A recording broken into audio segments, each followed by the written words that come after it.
क्या आप जानते हैं क्यों देवी नर्मदा मैया रह गई कुंवारी?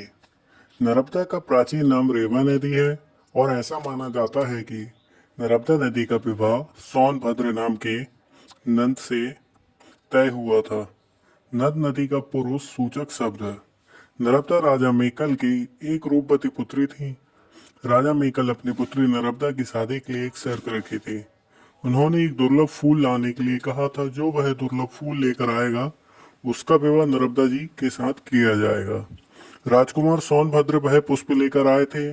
इस तरह राजा मेखल ने सोनभद्र और नर्मदा का विवाह तय कर दिया। नर्मदा ने राजकुमार सोनभद्र को कभी नहीं देखा था, लेकिन उनके रूप और पराक्रम की चर्चा को सुनकर वह उन्हें मनी मन पसंद करने लगे थे और सोनभद्र को अपना पति मान चुकी थी। विवाह के अभी कुछ दिन बचे हुए थे, लेकिन नर्मदा से रहा नहीं गया और उनने अपनी दासी जोहिला के हाथों सोनभद्र को एक पत्र भेजने की युक्ति सूझी। तो उन्होंने जोहिला को बुलाया। जोहिला भी हंसी मजाक करने के चक्कर में नर्मदा जी के आभूषण और वस्त्र लेकर राजकुमार सोनभद्र से मिलने चली गई। सोनभद्र ने जब जोहिला को देखा तो उन्हें लगा कि यही नर्मदा है और वह उनके प्रेम में पड़ गए। इधर जोहिला की भी नीयत बदल गई और वह बिना सच्चाई बताए राजकुमार के प्रेम में पड़ गई। कई दिनों तक जोहिला की कोई खबर नहीं आई, तो नर्मदा जी से रहा नहीं गया और नर्मदा सोनभद्र को देखने उनके पास चल पड़ी। लेकिन जब वह वहां पर पहुंची तो उन्होंने सोनभद्र और जोहिला को एक साथ हंसी मजाक एवं प्रेम वार्तालाप करते हुए सुना, जिससे उनकी क्रोधाग्नि भड़क गई और उन्होंने अपने आप को ठगा महसूस पाया और वह उसी समय उल्टी दिशा पश्चिम की ओर सोनभद्र से दूर चल पड़ी।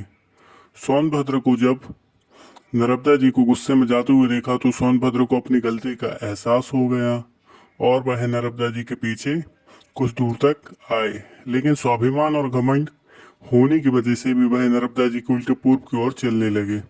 इस तरह नर्मदा और सोनभद्र का कभी मिलाप नहीं हो पाया और यही वजह है कि नर्मदा मैया जी कुंवारी रह गई। पर आपको एक और बात बता दूं, नर्मदा जी ज़्यादातर आपको एमपी में कई सारे क्षेत्रों में मिलेगी। एमपी में मैं बता रहा हूँ, खास करके अगर आप एमपी से बिलोंग करते हैं तो आप देखेंगे नर्मदापुरम, आपका भेड़ाघाट, अमरकंटक, मंडला, डिंडोरी, जबलपुर, कई सारे ऐसे क्षेत्र हैं, ऐसे जिले हैं जिनमें कि नर्मदा जी खास करके पाई जाती हैं।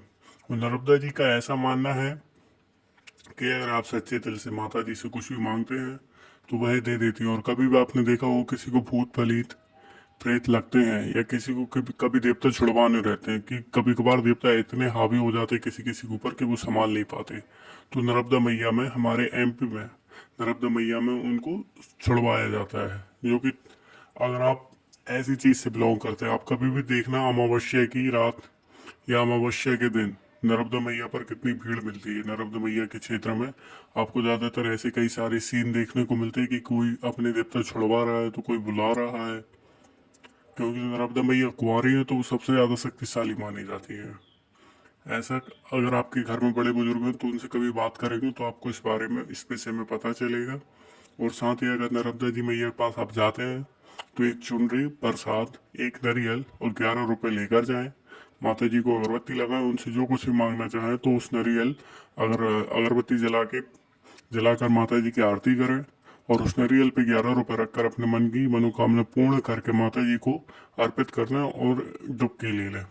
इससे माता जी आपकी जो भी मनोकामना है सब स्वीकार करेंगे और आपको धीरे धीरे जो भी आप चाहते हैं भाई आपके पास आ जाएगा।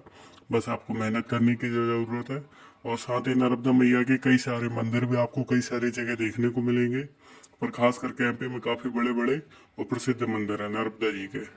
अगर आपका कभी आना होता है तो नर्मदा मैया के दर्शन करें, उनका जल को अपने घर में लेकर जाएं, जल को हर जगह छिड़क दें घर में, ताकि आपके घर में जो नेगेटिविटी है वो सारी दूर हो जाए। नर्मदा मैया का काफ़ी बड़ा नाम है एमपी में और नर्मदा मैया का एक नाम रेबा भी है। तो आपको कई सारी जगह रेबा मैया भी बोला जाए। रेबा मैया के नाम से कई सारे व्यक्ति नर्मदा मैया को बुलाते, तो आप कंफ्यूज ना हो। नर्मदा मैया का दूसरा नाम रेबा है। रेबा नदी भी कहा जाता है। इसी प्रकार की और जानकारी आपको मेरे यूट्यूब चैनल पर मिलती रहेगी। इसी प्रकार की और जानकारी आपको चाहिए तो आप मुझे कमेंट के माध्यम से बता सकते हैं। अगर जानकारी आपको अच्छी लगती है तो चैनल को लाइक करो, सब्सक्राइब करो, शेयर करो। धन्यवाद।